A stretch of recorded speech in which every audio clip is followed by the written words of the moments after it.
Hello, my friends. Welcome to episode number 29 of the Make Music Income podcast. As always, I am Stevie B. I'm joined here with Eric Copeland of MakeMusicIncome.com.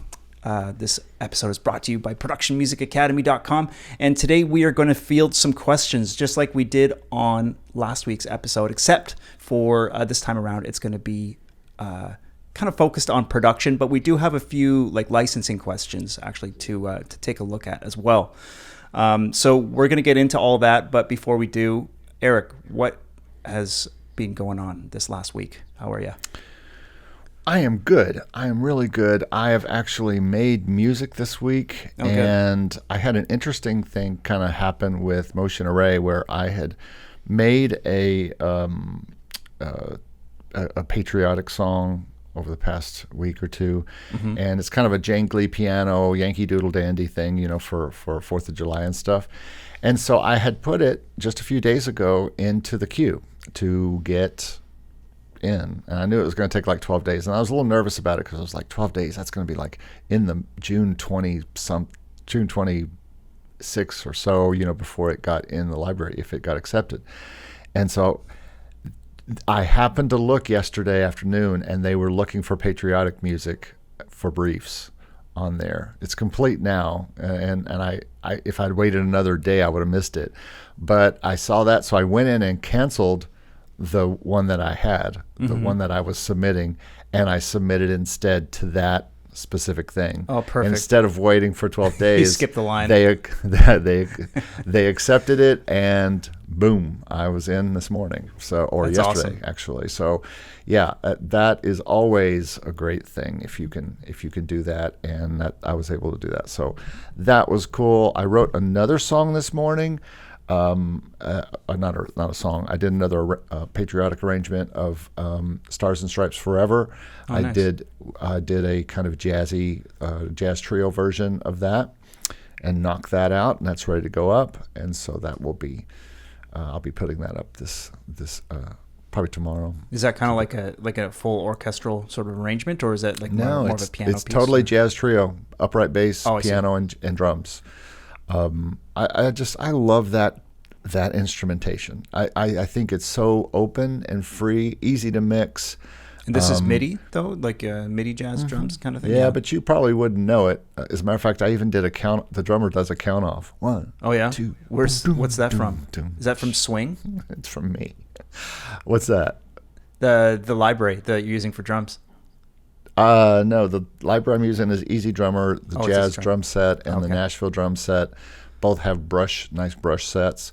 And so between those two, also Logic has a really nice brush set that you can use, and it has a lot of brush things. I didn't use it for this one, but I tend to keep these pretty simple. You know, it's an upright bass. He does what the upright bass does. The pianist does what the pianist does, and the drummer is playing light cymbals and snare and a hat, it's kind of a hat close. And it worked out really. It came just right out. But it's been in my head for a few days. I've been just walking around singing it. So it was one of those things when you have that in your head, sometimes it's easy to sit down and just knock it out because you've been like singing it in your head for a few days, you know. So that's been in there. So I got that. That's been some actual song creation, which is a plus. Cool. I'm getting a lot of vocals back for the country songs I'm working on, so I'm finishing those up. I just wrote a song with my uncle, and I actually sat down at the piano and wrote it a few days ago, and now I just have to make a demo to show him, or at least start the track. So in some production, actually, and then making a video about music libraries, about where to find music libraries. And so that video, I just shot that this morning. I also had an interview yesterday with Anthony Clint Jr. of Clint Music, and that's going to be coming out next week. And so some good videos coming out. So apparently I'm getting a lot done somehow, which is always good. To actually being industrious and getting things done is a good thing. That's our new keyword. It really is. Our buzzword. We might have to change the name of the podcast to the industrious music and be music industrious or something like that. I don't know. It's too word. It's too hard to say. How about you? What's been up? I've had a good week too, man. Yeah, lots of writing as well. I've been writing some folk music, like I think I mentioned that last week, and I'm recording vocals for it tomorrow. I have my friend Missy that's going to help me out with that. And been writing a lot of ambient sort of cinematic music. So I kind of have like two projects going on at the same time, which are very different from each other, but having a ton of fun with it. Today, I'm going to try to claim my YouTube artist profile. I know that we talked about this like ages ago, and I still have yet to do it.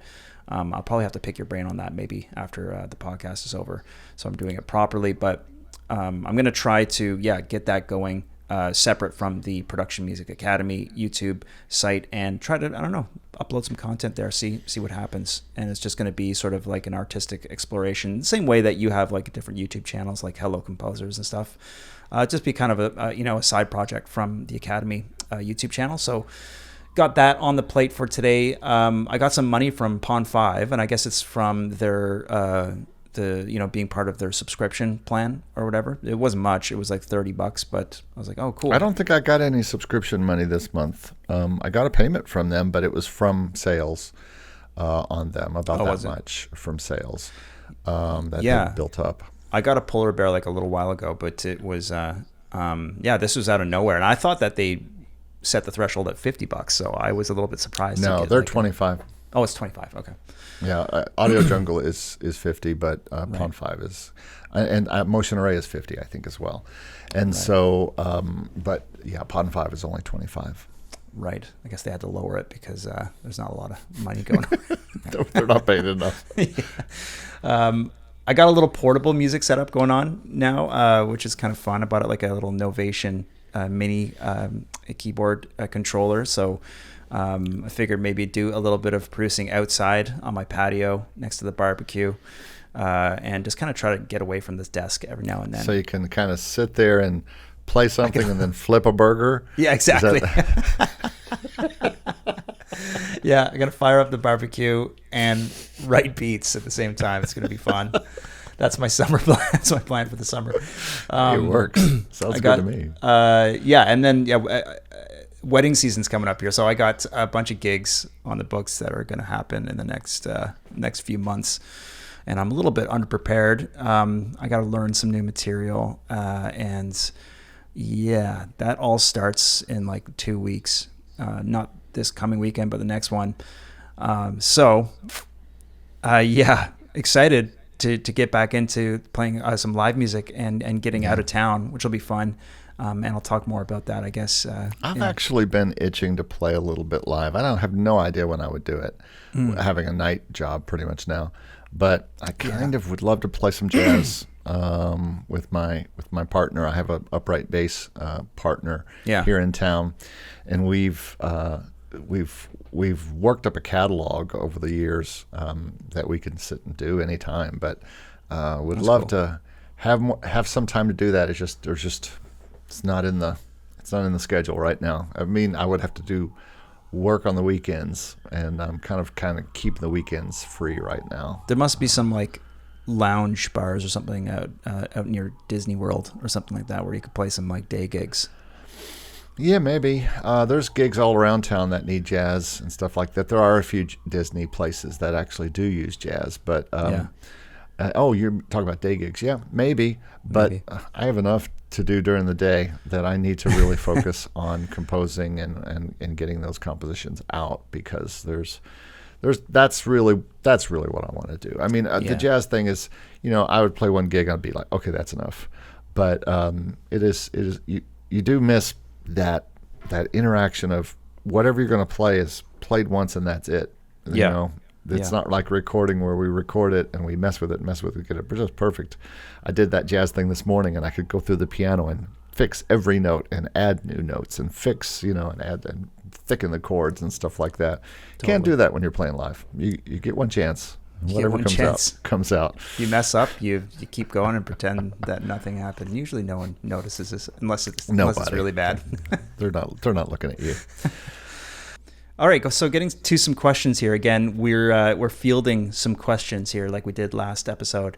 But this one was supposed to be like kind of production related, and I put a little question out to the Academy and to the Discord, and my YouTube, that we're looking to, like, you could ask us anything, basically production related, and we do have some production questions here, but also some questions about like gear, about music licensing, sync licensing, that kind of stuff. So we're just going to do it all, and get to as much as we can here. Hopefully we can cover everything. So we have a question from Brendan, who's a member of the Academy, asking about external hard drives. What do you guys like using? Do you have a brand or anything that you like? Not really. Whatever SSD I can find that is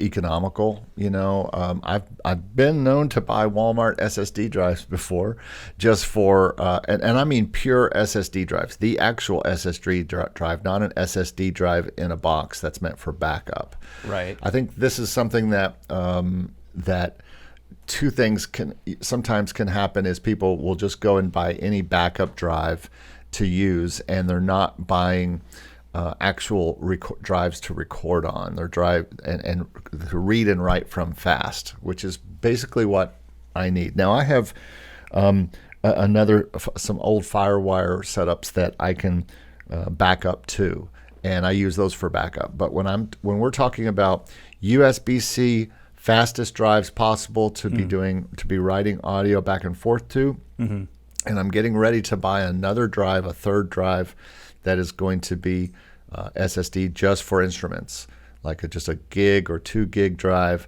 that's just going to hold all the Spectrasonic stuff, sample libraries, native instruments, all that stuff. Yeah. And then I have 2 other drives. One is my drive that is just my music and my projects, and then the other one is another drive that has client stuff on it and anything else.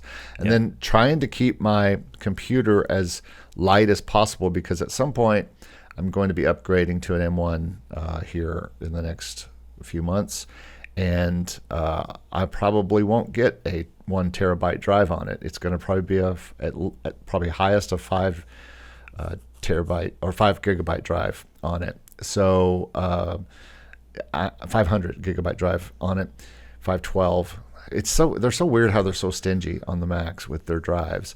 But I think the important thing to relate here to this question is that I want to make sure that I have external SSD drives, and I buy enclosures for them that I plug them into. So right. I think I'm getting the best speed possible. How about you?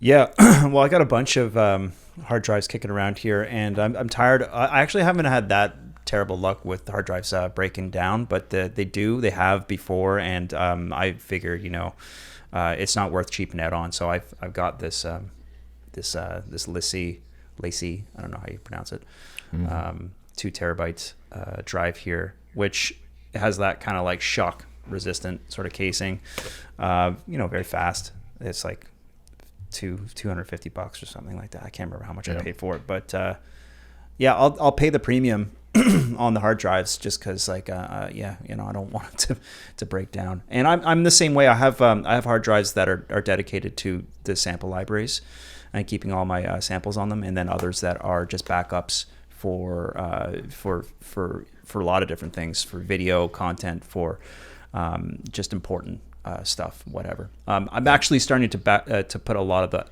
the important stuff onto my Google Drive. I pay for extra space on Google Drive, so I'm trying to back things up to the cloud more often.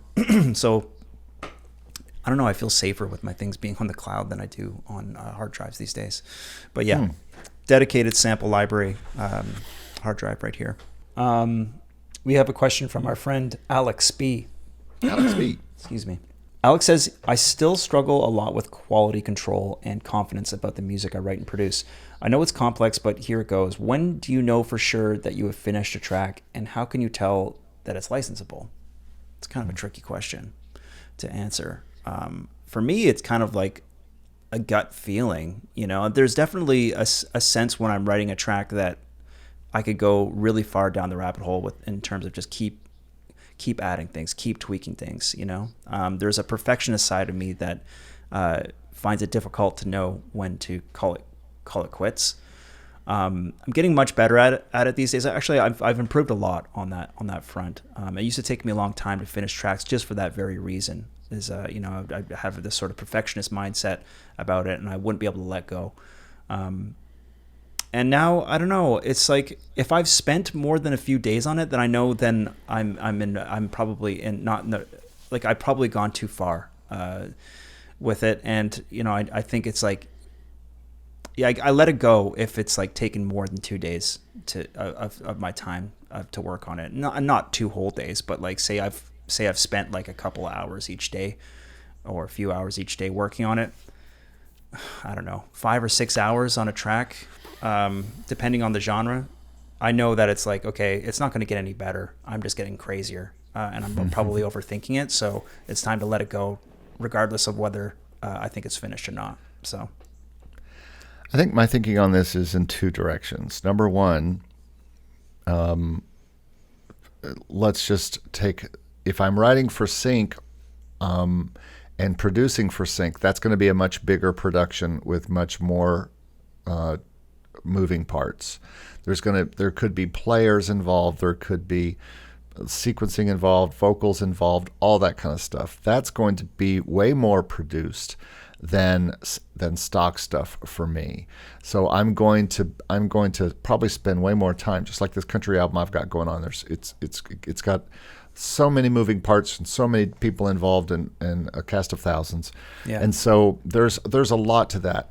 Now, still, once I get all those pieces in and I listen to that and I go, am I sure this doesn't need, in this case on a country album, do I need steel guitar in this to finish this song and add that final little bing cherry on the top, or do I need fiddle, or do I need banjo, or do I need something? And some of that stuff is already in these songs. But that might be where I get to the very end going, okay. But once I get there and I know I have all the instruments in and I listen, like I said, like you say, it's a gut feeling, go, yeah, I think we're done now. Let's make sure the mix is done. Mm-hmm. And the mix is a different decision. It's not just, do I have enough instruments in? Is the mix right? And that can be some going back and forth. If I'm mixing it, if I've got an engineer mixing it, trying to get happy with that and just say, and there's a time when you finally go, vocal sounds right, track sounds right, I'm all good. Let's make the finals. Now, on the stock side of things, to me, there's easy songs and not easy songs. The song I did this morning that is ready, I got it. I started it at about 9:30 this morning and I finished it at about 11:30. And so 2 hours, but it's just a jazz trio. I had been hearing it in my head for a few days, this arrangement of a patriotic song, and so I sat down and just played through the piano and just banged it out until a point where I thought it was close, and then I went in and edited it. And then I traditionally will do the drummer part, and I did the drums and I edited those, and then I did the acoustic bass for jazz and I edited that and got it all ready. And at that point, I knew this was going to be a jazz trio. A jazz trio has 3 things. That's why they call it a trio. So I don't feel pressure to add pads and strings and all that kind of stuff. I could, but because I knew I was going for an authentic jazz trio sound, I didn't have to worry about it. I could stop and mix at that point because I had all the instrumentation in. The same goes with solo piano. That's super easy. Or if Dan Barracuda is doing a guitar piece and he does the first guitar and then he does the solo part over, he's done. He knows his process. And to me, if you're doing something that's that minimal, then that's easy. Yeah, because you're kind of working with preset limitations. Makes it a bit easier to know when to call it quits, right? Because Or if you're doing solo guitar or solo piano, well, once you get the performance down on the piano, that's it. You're kind of done. Yeah. Now, where it gets tricky is when you get into ear candy type music, where you could continue adding ear candy and adding and adding and adding. Yeah. I'm probably less a perfectionist in that area than some people, including yourself. I think I'm going to do less on the continually adding more and more and more. I'll add to the point where I feel like, as I tell students and people, that something different is happening. Enough. In other words, every 4 bars, something is happening. I tell people, if you get bored with your song at a certain point, think how other people are going to feel. So make sure that new things are happening all the time, and ear candy is coming in, and breaks are happening, and slow down, breakdowns and things like that are happening, and proper builds are happening back up. But I probably will do less track count than most people just because that's my style. And I'll do enough, not to get by, but just because I don't feel like I need to stack so much in there. But yeah, it's still a gut feeling though. When you're at the end, you're going, okay, I think that's enough. I can't think of anything else. Yeah, it's a gut thing. It's a gut call. And I just think that there's a certain point you reach. At least there's a certain point that I reach, especially with all the ear candy music, where there's tons of layers, where it's not really getting any better. It's just it's just kind of shuffling things around. It's just more. And you may be at that point and be like, oh, well, I don't really like this track. Well, just call it a day and move on to the next one, because what else are you going to do? Really, you're just going to drive yourself crazy. So just go through your checklist. Are drums good? Yeah. Is the bass there? Is the chords right? Do I have proper build-ups and risers and different things that fit this particular style? Is everything in this that should be in it? Mm-hmm. And then if you get to that point, you're like, everything's in it. And I mean, you have to like it. I've got a few songs right now that are in that I'm not sure if I like them mode right now. And we'll see if I get back to them and fix them. If not, I'm moving on to the things I know I need to get done, like patriotic stuff right now, where I'm trying to get that out for this. And patriotic, as I've talked about before, I use the holiday to force me to create those things, but they're the gift that keeps on giving every year, and especially holiday music, which has a life about 3 or 4 times a year for different things in the U.S. especially. So, and Christmas really is just at Christmas, and Easter is just Easter, and Halloween is just Halloween. But patriotic music really can be used all the time, and especially on 3 or 4 American holidays. So I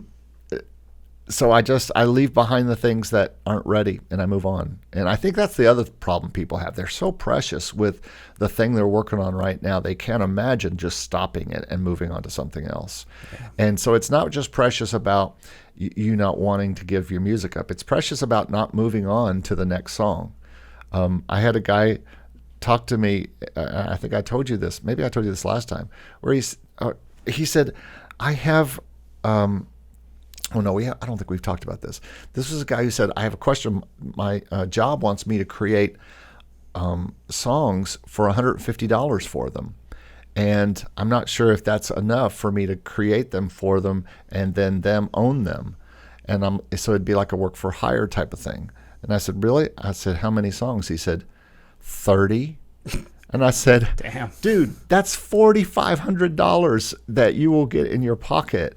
And for 30 songs, there's more songs you can write. So don't be so precious. Take the $4,500, make the 30 songs, and then write more songs. And so this. But getting back to the question about when do you know music production is done, it's the same thing. When you get to a point that you've got everything in it and you're still not happy, might be time to move on to the next thing for a while and come back.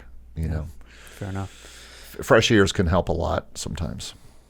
I got a question here from Multi-Music Man. This is a YouTube question. He's got a few questions here. I think I'm going to address this. He's 3 questions. What makes a professional music production? Well, I don't know. Any as long as someone's paying for it, then I guess it's professional. I don't know. Would you say? Or does he mean what makes a music production sound professional? Yeah, I could have meant that. It wasn't specific. That's very subjective and hard to answer, I think. It's a hard question to answer. Which DAW do you use? We use Logic. We both use Logic. And what are the 3 plugins you never want to miss? That's a good question. For me, I think my maybe Ozone mastering suite, my SSL bus compressor, and my Good Hertz plugins are probably my treasure, or my... what do you call it? Precious. My precious. I was gonna say my. What do you say when you're stuck on an island? Like the 3 plugins. Your desert island plugin. Yeah, sorry, that's what I'm looking for. My desert island plugins. What about you? Well, those are processing plugins. So I'll tell you what my Desert Island processing plugins are. It would be Waves Limited Multiband Compressor, Waves Ultra Maximizer, which is basically what I use instead of Ozone. Right. But my third one would probably be Ozone. I would love to have more. I would love to have the full Ozone, and that's something I will upgrade to sometime. Now, as far as when I think of plugins, the first thing I think of is instruments. So for me, it would be all things Spectrasonic. That is, talk about Desert Island, Keyscape, Omnisphere, Trillion, and Stylus. I cannot make music without those. Right. I mean, I can, but I'd rather not. And then all the complete stuff, Native Instruments, and all the Spitfire stuff. I think if you, I can't think of anything else that is really something that I use all the time. That's not one of those things other than Logic Instruments, but those aren't plugins. Those are part of Logic. How about you? There's so many. It's kind of hard to get them down to 3. Yeah, I cheated and used families. So Spectrasonics, Complete, Native Instruments, and Spitfire. Yeah, fair enough. Another question you had, which I think is a good one too, is how much time do you need on average for a 2 to 3 minute production? He also added, is there collaboration? If so, who do you work with? Well, you could speak to collaboration a lot more than I can. Although I've been doing I'm working on a couple of collaborations at the moment, but I'll just say, on average, how much time do I need for a 2 to 3 minute production? So I guess it really depends on the genre, but I don't know. Let's say an average, if we average out all the different types of music I write, probably 5 hours or so, 5 solid hours from first idea to finished master. Today it was 2 hours because I had the arrangement in my head already, and I was doing 3 instruments. So it really did not take too long to make that arrangement and put it together. I would say on the other end of the spectrum, some of these country songs are taking months and months and months, but only because so many people involved. There's so many people. There's tracking people involved. There's vocalists involved who get COVID and then they can't sing and they have to wait till that's over, and then their schedule gets busy. They go on the road for 2 months or something like that. So, gosh, things can stretch out for months with songs like that. It's kind of ironic that the collaborative stuff can end up taking a lot longer than what you're working on solo, right? Because you'd think it could. It could or it couldn't go either way, right? If I was in Nashville and in a studio and working on one song in a day, and I tracked it in the morning and cut the vocal and mixed it in the afternoon, it could take one day, for the entire thing. So, but I would say average for me on a production that I'm doing here for stock music or something that I'm doing where I'm doing most of the production and there's no other collaboration involved, probably 3 to 4, maybe less average, because so many things I do are like the trio things or the solo piano, which can take 10 minutes. Once you get it played and you edit it, it could be a half hour is all that it takes to do something like that. So. Totally. It's hard to average it out, right? Because it's like some of the orchestral and cinematic tracks I do will take a long time just because there's so many moving parts, and then the lo-fi hip-hop tracks can get done in a couple of hours. It's hard to say, but I would say if I had to average it out, probably like 5 to 6 hours per track, just because I work on a lot of stuff that's not lo-fi hip-hop, like these folk tracks I'm working on, even though they're quite simple, it takes a lot of work to get like the vocal right. I got to write the lyrics. I'm counting all those things too. I mean, it takes time to do all that stuff. So let's move on here. We got a question from John. This is something that he asked. He's a member of the Production Music Academy, and I actually was inspired to do a video about this. So I did a little video in the Academy, but I'll just cover this topic quickly because it's one that I get a lot. Hi, Steve. Was wondering if you have any advice for recording / mixing low frequency / bass instruments. This is an area I think we all struggle in with home studios. This may be something that you could also look more into detail with the Academy. I like the bass sound that you have on some of your lo-fi tracks, and I'm in brackets, I'm guessing you play the bass on these. Yes, I always play the bass for my lo-fi stuff, and a lot of my like indie and like rock tracks too. So getting the bass to sit right in the mix is a real tricky thing. And I think, if you Google or if you punch that into YouTube search, you get a ton of like different videos and opinions about it. I think that, just to quickly cover this, I think the one thing that's really kind of helped me with this is just carving out some of the frequencies that are the usual suspects in terms of offending, usual offenders in terms of getting in the way of the bass speaking through the mix. And a lot of times I'll have a lot of synth patches. I'll be importing percussive loops or one shots from Splice. And these will slowly but surely start taking up too much space in the low mid range to the and even sometimes the sub frequencies. So what I'll often do is I'll do some group processing on these types of things, and I'll start cutting pretty aggressively, at around like 50 hertz below, getting rid of those sub frequencies that start to add up, and also managing the low mid range so that when I play my bass, it's able to just kind of speak and find its clarity in the mix, without fighting all of these other elements that slowly but surely kind of just build up and mask those like really important, low mid-range bass frequencies. So that's what I do, and I think that it probably came to somewhat of a surprise for some of the members to see that I hardly do any processing on my bass guitar. I put it through a bit of compression, and that's it. That's totally it. I don't even EQ it most of the time.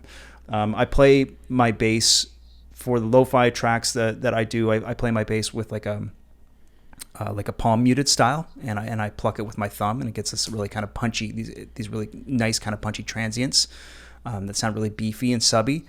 And that's just sort of the style that I roll. I have used some bass VSTs, and maybe you could talk about that too, because I know that you use, I think it's Trillion, right? Is that's the bass library that you use? Yeah, I would say Trillion, or some kind of Native Instruments synth bass or something like that will be probably the basses I use most likely.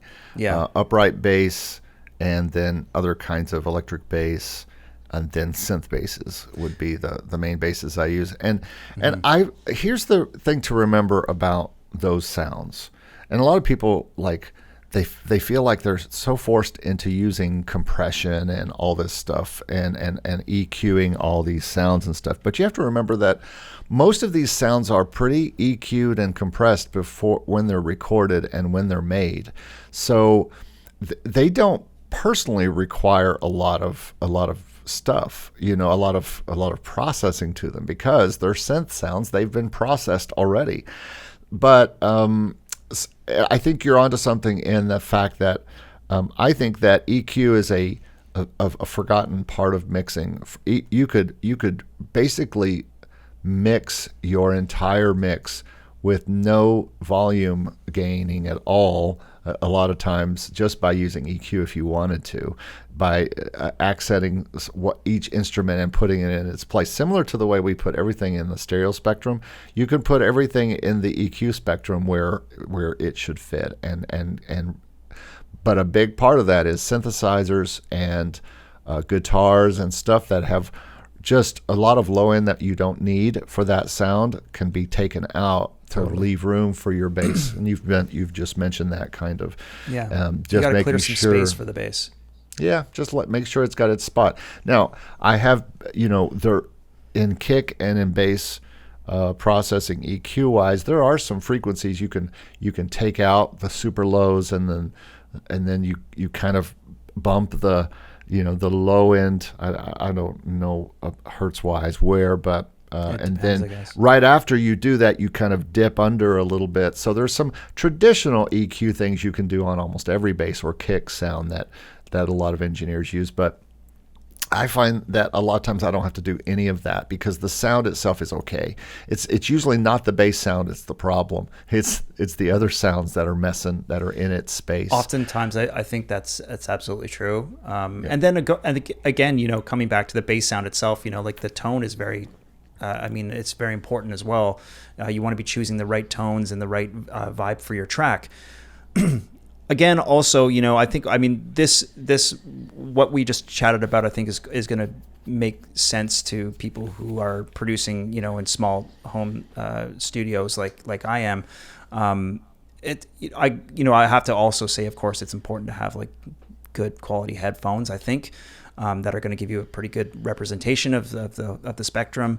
It's important to have, if you want to, acoustically treating your room to some extent is gonna help if with monitoring like you have, and you got some sound stuff on your walls, and yeah, I don't know. I think like using plugins, like there's a free plugin called Span, which I talk about a lot. You see that a lot on these YouTube tutorials, like that you can actually kind of visually see like what the distribution is in the spectrum, and that's helpful too. So. Also, if you're in a rectangular room and you're mixing, you got to watch out for the corners of your room. And if you're mixing on speakers and you're hearing too much bass, you could have all sorts of bass reflections going on in your room that are messing you up. Or if you've got a sub, a lot of people mix with subs, and subs are really cool to mix with, but they don't always translate to people's earbuds. And so I've never used a sub to mix with. And because I think that's a little artificial bass that you're generating there, and so I think that can be a something to be careful with too. Yeah. And certain headphones can really exaggerate the bass too, or underrepresent it. It depends, but you got to know your monitoring systems, and then you got to go test it in other places. Test it in your car, test it on your speakers, test it in your headphones. This morning when I was creating that whole piece. I created it all in headphones until I mixed. And then when I mixed on speakers just to make sure that I wasn't missing anything, and hearing a good spread. And it was a little different in speakers. Sometimes I go back and forth and I'll listen to them both to make sure. But again, with the Jazz Trio, the beauty about that particular setup is that they all sit in their own place. Nobody gets in anybody's way. Mm-hmm. And so there's not a lot of mixing to be done, really, unless the bass takes a solo and I want to bring that up and the piano down. But that's about all I did mixing-wise. So, and compression can help on bass. A lot of times when I get bass back from Nashville or something, compression just helps keep it under control a little bit. And as we all know with compression, it protects us against too much highs and too much lows, mostly in volume and stuff, but it does control things a little bit better. Not necessarily an EQ, but if you have, I use a limited band multi-band compressor at the end of my mixes. So that goes in and tells me if I've got too much or too little bass signal going on, and kind of evens it out a little bit too. So that helps. And and ozone and stuff like that can help at the end to control that as well. Yeah, totally. Great. Okay, well, we got a couple more questions. We have one from, I believe this is from Mauricio, also from the Academy here. Great question. A little bit less production related and more licensing related. So he says, Steve and Eric, I'm working on a rock album for exclusive libraries. Already have some in mind, but lately I've been thinking about submitting it to Artlist. Will this be a faster alternative to make money with this album? Or maybe, and I just thought of this, send the album to exclusive libraries first, and if they don't accept them, then send it to Artlist. He also has a follow-up question about sync and exclusive libraries. Apart from royalty payments, how do you make money when your music is selected for a project? Okay, let's tackle the first question. I mean, I would be willing to bet that if the music was, well, here's the thing. It's hard. Actually, it's actually difficult to say where you'd make money first. It's obvious. It's obvious to me. It's Artlist. Well, Artlist is a problem because it's like they do annual payouts, right? So you could get like a placement in an exclusive library and get an upfront payment potentially before you get a payment from Artlist. I still think that likely you'd have a better like outcome with Artlist. If the music is a good fit for the library, it's very. I think it's a bit difficult. Here's the deal: to say. if you put he's talking about an album. So if you put this album up to an exclusive library, you're waiting for people that need that music for a TV show to go find it, and they're going to be finding maybe one of the songs off the 10-song album, or maybe two, or maybe none. Artlist is going to put them all up, and they're all going to be up, and they're all likely. I mean, did every song that you put up to Artlist last year make a certain amount of money or make money? Oh yeah, for you? All of them got downloads. Yeah. So, and you got that. Yeah, it took a year, or less than a year actually, because you started in March and then you got paid in December. Right. But still, you could see that you were getting downloads, and Artlist pays fairly well, and so you got, again, your style got paid very well. Who knows what other styles were, and if his music will be the same as yours, have the same success, all that stuff. But if you're talking about where will I see the most money first? Geez, if you had found a sync library for those songs you put up to Artlist, Steve, and you put those up to the sync library, I doubt you would have had that big payment into that much money by December. Well, put it this way, I think it's like I think you're probably right. I just think that in terms of where they're going to get the most action the most quickly, like it'll probably be Artlist. They'll start getting downloads as soon as they go live in the library, because there's so many users, right? In the long run, if we're looking at like over years, it's possible you could make more money through like the placements that you're getting on TV, and start collecting some of those PRO royalties. Although we both know it's just going to take time. It's going to take a lot longer. So it depends whether you're kind of in it for the long game, years kind of thing, or whether you want to start getting action on these tracks right away. And I think with Artlist, like you said, it's going to start getting downloaded immediately. Yeah. So and the if it's exposure the is a right lot music bigger. at the right time, like yours was for their audience, then I think likely as far as seeing bigger dollars sooner, you will see it there. I think it's just such a very, very long game with the sync world, and the other day I had a conversation with a guy in the sync world, and we both talked about where we were in the sync licensing process. And he is not towards the end, but he is making comfortable money. He's not where he wants to be, but he is making considerable income from it, right? Mm-hmm. Same as Jesse, has that continual income because he's been in it for a decade, you know. I am in a place where I've produced stuff that's been accepted to libraries, and it's now starting to get into things, and I've seen my first few pennies, but it's going to be another year until I have hundreds and hundreds of songs in these libraries, and those BMI payments really expand. And so that's where I am. And then there's people who are at the very beginning and saying, I'm still trying to make music to get in those sync libraries. So if you think I'm a year or two in now, 2 years into being in libraries, and I haven't seen anything income-wise. So if I had gone the Artlist route and Artlist had accepted those whatever songs and they'd gone in, then I would have already been paid by now, maybe a good amount. If those songs were songs that worked well for Artlist clients. So I think the answer is Artlist would probably be faster. Just like, would it be faster to get money from sync licensing or Pond 5? Well, it's going to be Pond 5 because even if you get one download, you've made more than you would in sync licensing in that month. So it's almost there's no other way around it. Smaller money sooner or bigger money later. Which one do you want? Or bigger money sooner if it's the right fit.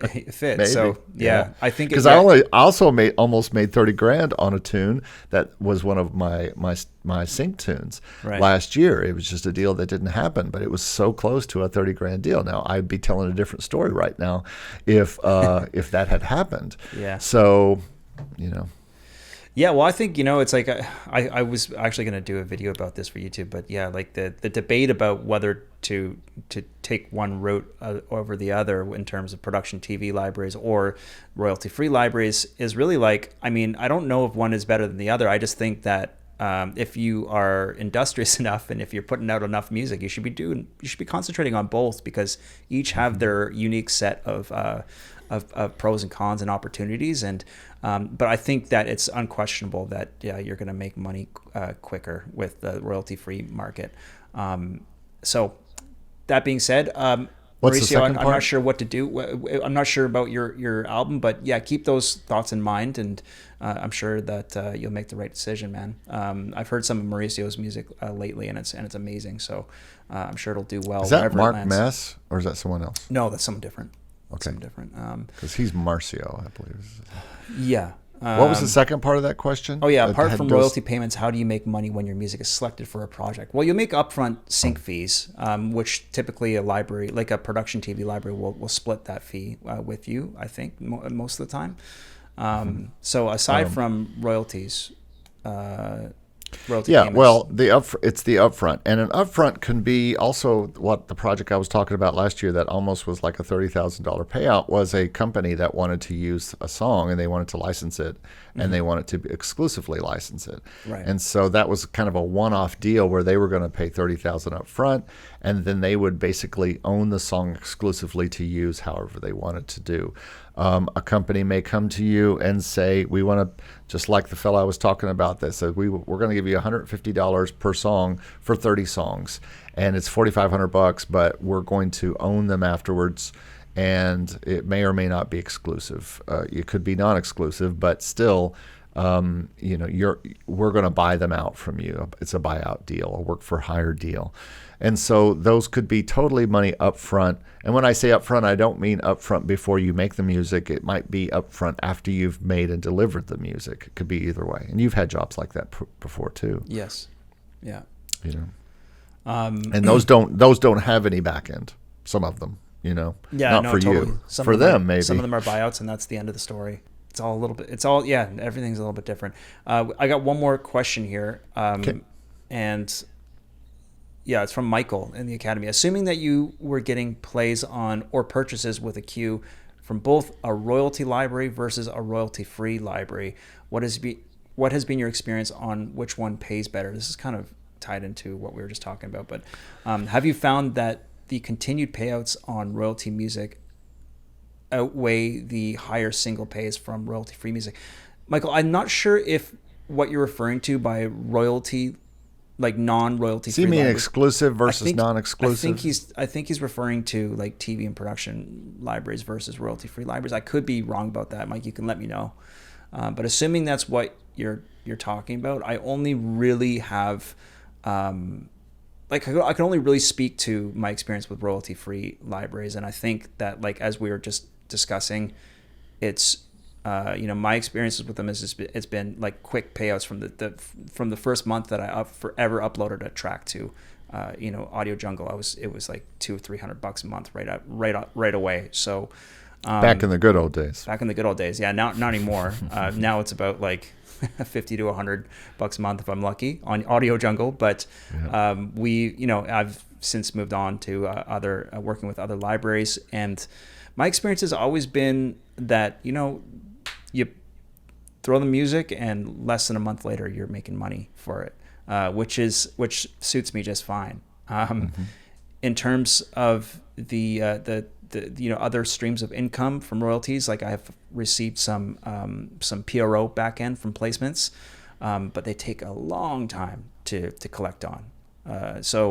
But they can be significant too. So I don't know, that's been my experience so far, and I think we already kind of covered this in our last conversation. But Eric's, and I don't have the data yet to know about my exclusive library income yet. It's just I'm still in the beginning phase. Yeah, it's too soon. Too soon. So that's what else we got? Is that it? That is our questions for today, I believe. I hope I didn't miss anybody. If I did, I apologize. Was there one in the from the Discord? Yeah, Arco, our friend Arco on Discord had asked about gain staging. Oh yeah, and that's way too much of an engineer question for me. So I'll let you field that one. Big shout out to Arco. Yeah, Arco, what's up? Well, gain staging is obviously really important. I think that people have a misconception about the about gain staging in your DAW, I mean, you have an incredible amount of headroom in a digital space. You almost have like unlimited. I mean, in a sense, you kind of have an infinite amount of headroom with the DAW. So it's really easy to manage gain staging, whereas it was once much more difficult in an analog situation. What can I say in terms? So explain gain staging.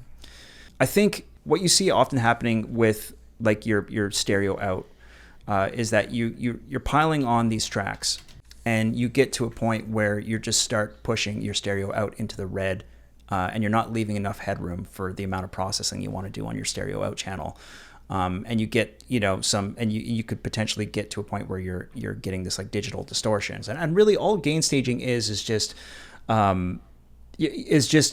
avoiding excessive distortion, and avoiding, like you said, just like things just being too hot. I mean, you really got to just sort of be careful about it and think about it at every instrument level, and then you can remanage it at the group level, which is what I do, to leave enough headroom on the stereo out so that you can add some mastering processing without pushing things like way into the red.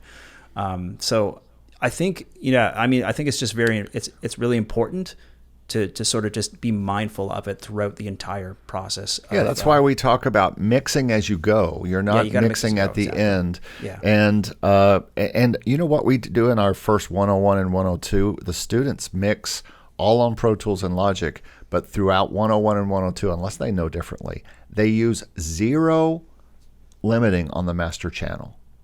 0. So guess what that forces them to do? Proper gain staging. They have to pull everything down because they're not allowed to turn in stuff that's distorted in the red. Mm-hmm. So they've got to do it with no limiting. They've got to make a mix that is right around 0 or just a little above, so that means they have to pull a lot of stuff down and mix it accordingly, because they don't know enough to even use limiting or ozone or something like that on their master channel. So it's a good habit to get into, man.